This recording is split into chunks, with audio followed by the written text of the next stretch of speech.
It started as a social media conversation on Friday afternoon and became a mass protest in front of the White House. Dozens of students from around the Washington area, backed by their families, gathered to mark the spate of school shootings in America and demanded urgent action to stop them. I don't see this as a Republican or Democrat issue. It's more life or death, really. Shootings happen every day, and weapons don't belong in the streets, they don't belong in schools, they belong in war. Cassie Bernhall, 17. They read out the names of the victims of school shootings in America since 1999, and as they listened, many were caught up in their own thoughts, processing their own emotions.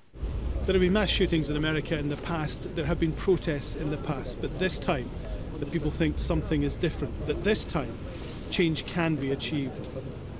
Then came the mass die-in. Students lay on the ground sending a message that the politicians' inaction was no longer an option. It's about the fact that kids are dying, American kids are dying, and that there are scared kids sitting in classrooms. In the crowd, a school psychologist who trained at the school in Parkland, Florida, where the mass shooting took place, struggling to contain her emotions and her anger.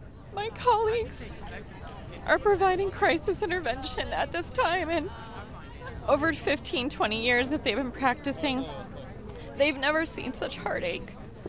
Typically, we train to provide intervention support for death of a teacher or a student, and the stories that they're hearing, it's like a war zone. The flag above the White House still flies at half-staff in memory of the Florida victims. The young people here know that many of them are too young to vote, but they insist their voices will be heard and they will not be ignored. Alan Fisher, Al Jazeera, Washington.